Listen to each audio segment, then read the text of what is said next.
थूंग थूंग शहर में दिन रात कड़ी मेहनत करता था। उसकी जिंदगी का बस एक ही मकसद था, अपनी बेटी दिव्या को पढ़ा लिखा कर एक बड़ी डॉक्टर बनाना, ताकि समाज में उसका नाम रोशन हो। पापा, मैं एग्जाम देने शहर जा रही हूँ, आप बिल्कुल चिंता मत करना। मैं एक दिन बहुत बड़ी डॉक्टर बनकर दिखाऊंगी। मुझे तुझ पर पूरा भरोसा है बेटी। तू बिना किसी डर के जा और मन लगाकर एग्जाम दे। दिव्या अपने पापा का आशीर्वाद लेकर शहर के लिए निकल पड़ी। शहर की तरफ जाने वाला रास्ता एकदम सुनसान था। दिव्या तेजी से आगे बढ़ रही थी कि तभी उसका सामना सबसे बड़े 2 गुंडे से हुआ। ये क्या बदतमीजी है, हटो मेरे रास्ते से।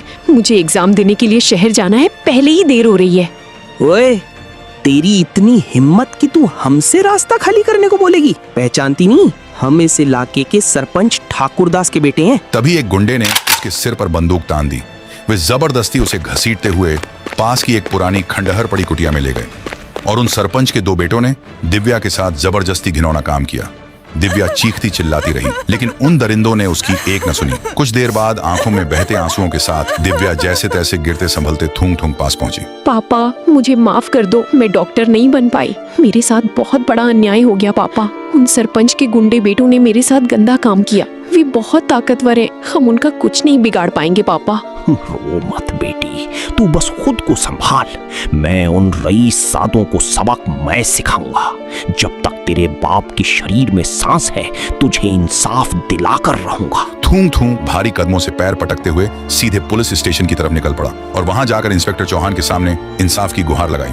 साहब, मेरी बेटी के साथ बहुत घिनौना काम हुआ है साहब, मुझे न्याय चाहिए। किसकी इतनी हिम्मत? नाम बताओ उन हरामजादों का। सरपंच ठाकुरदास के बेटे रोहन और पंकज। ये नाम सुनते ही चौहान के चेहरे का रंग उड़ गया। वह डर के मारे 2 कदम पीछे हटा और पीछे जाकर सरपंच को फोन लगाया। सरपंच साहब, थूंग थूंग नाम का एक आदमी आपके बेटों के खिलाफ केस दर्ज कराने आया है। अरे उसे वहीं रोक कर रख, मैं अभी आता हूँ। कुछ ही देर में सरपंच ठाकुरदास अपनी कार के साथ पुलिस स्टेशन पहुंचा। वह थूंग थूंग को समझाने लगा।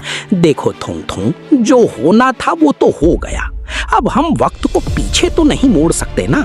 तू समझदारी दिखा। मैं तुझे पूरे 1 करोड़ रुपए देता हूँ कि इसको यहीं रफा दफा कर दे। हाँ थूंग थूंग, थोड़ा दिल बड़ा कर। सरपंच साहब सही कह रहे हैं, पैसों से तेरी बेटी की जिंदगी सुधर जाएगी। पंकज, अगर यही आपकी बेटी के साथ हुआ होता तब भी क्या आप यही बोलते? ये सुनते ही इंस्पेक्टर चौहान खामोश हो गया। इंस्पेक्टर ने सरपंच से कहा, सरपंच साहब, अब बहुत देर हो चुकी है। ऊपर से सख्त ऑर्डर आया है, आपके दोनों बेटों को फांसी की सजा होगी। रोहन और पंकज डर के मारे फूट फूट कर रोने लगे। पापा प्लीज हमें बचा लो, हमारी जिंदगी खराब हो जाएगी। पापा कुछ करो प्लीज। जैसे ही ये खबर गांव पहुंची, चारों तरफ खुशी की लहर दौड़ गई। थूंग थूंग की बेटी को आखिरकार इंसाफ मिल गया था और पूरे गांव ने राहत की सांस ली।